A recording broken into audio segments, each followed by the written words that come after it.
Well, hello, good people. Mark Holmes here, and as always, I want to thank you all for watching, commenting, subscribing, and being part of the Joe Boo Sports Report. Without you guys, as well as you ladies, you know that this literally does not work. Hope everybody's having a great day. Um, it's been an interesting morning, so to speak. We've had Damian Wilson, a former linebacker of the Dallas Cowboys, last played for us in 2018, who was arrested for threatening to beat up his girlfriend with a tire iron, or should I say ex-girlfriend. I don't know that you're going to still be girlfriend after that kind of a situation. Of course, because he was originally drafted by the Cowboys, even though he hasn't played for us in a number of years, 4 years, he will forever be linked to the Cowboys. In fact, when I saw the headlines, arrest and stuff, Cowboys, it's like, oh God, my heart just kind of goes through. Oh Lordy, here we go. But this is somebody who's no longer, of course, with the Dallas Cowboys and so on. But speaking of arrest, here's what's interesting.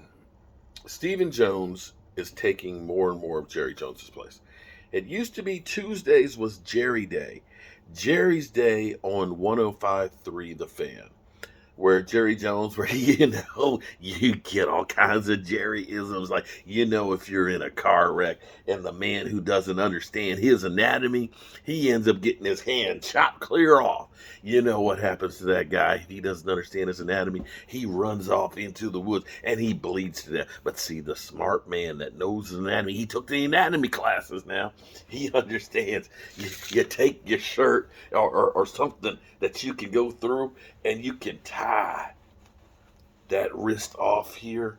You can tie, you see, you take the cloth here, and the rabbit comes out the hole, and you take your teeth and you bite on it, and you pull real tight, because if you know your anatomy, you got those little arteries in there that just that blood's just.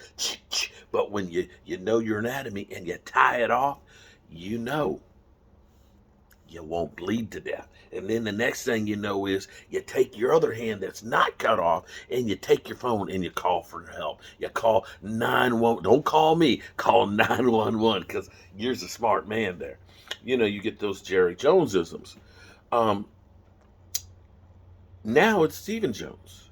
You can see that Stephen Jones, whether you like it or not, what we wish for. We used to hear people say, "Oh, I can't wait for Stephen Jones to take over control of the Cowboys because he'll be the sane one." Stephen Jones, on The Fan a few minutes ago, was asked about the homicide investigation of cornerback Kelvin Joseph. The police, of course, know he's not the shooter, right? But he could still be implicated in it, okay? So he was asked, hey, well, Stephen, with Kelvin Joseph in that situation being investigated and possibly some charges that could happen, does that impact your draft needs? Stephen Jones's response: you're always into taking the best player on our board, as you know, not unlike we did with CD. Okay. So it won't matter what our needs are. And I understand where you're going with that, and I can agree to a certain point, but there's some places that you look at and say, yeah, that's the best player there, but you've got to be able to do the basics.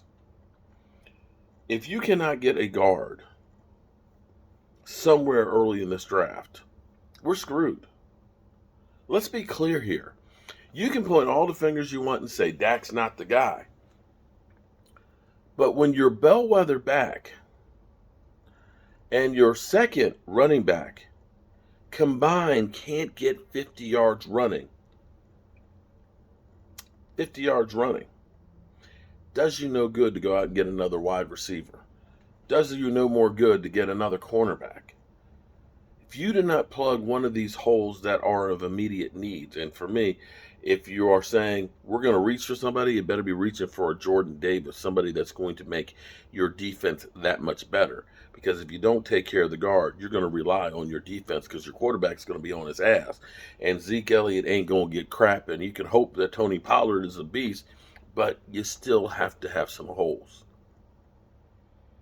You have to have some holes for those guys to run in. So, of course, this is also, too, baffle them with bullshit time as well. You don't really want people to know this is the guy. Hey, that's the guy we want. That's the thing we want to get. You want to. Jerry Jones, hey, we want to trade up. You have Stephen Jones. We're going to take the best player available. I bet you between now and then we're going to hear something about the Cowboys saying that, we did well trading back, when we traded back and got Travis Frederick. Or we did well when we traded back from Mike, with Micah Parsons and ended up getting Goldston and getting some extra value in there. You're going to hear all that. We're going to hear so much because the reality of this is you don't know what you don't know. And the way the draft goes through, and this is why I hate doing mock drafts because, here it is. Mel Kiper will do, mock draft 58, 9, 0.9. Because he'll give you 50 million different scenarios and all. Because at some point he can say, well, I said he was going to go in the first round and he's a first round talent. And the reality is it's all bullcrap because the draft is a living and breathing thing that changes and evolves and shocks you. And one move changes the whole complexion of everything. And then you get teams that are in there that all of a sudden start panicking like we did when we took Taco Charlton, or panicking like we did when we took Tristan Hill, instead of saying, you know what, there's some great safeties out here. There's the 3 of the top 4 prospects right there. Instead, let's take Tristan Hill. So, yes, this has to come into your mindset of, will Kelvin Joseph be there? And probably should Kelvin Joseph just be cut? Some people would say, you know what, if you're that much of an idiot, maybe you shouldn't be out here playing football. And I would dare say that, in my mind, I'm having a conversation to find out where his head is and what he really wants to do. There's no shame. There's no law that says you must be a football player. This isn't communism where you are told what your career path is going to be. You choose to be a football player or you choose to be a rapper. But if you're going to try and be a jack of all trades, then you're doing a disservice to both. And if you're about that life, be about that life. But don't waste my time. That would be my take. All right. We'll see what happens. Peace.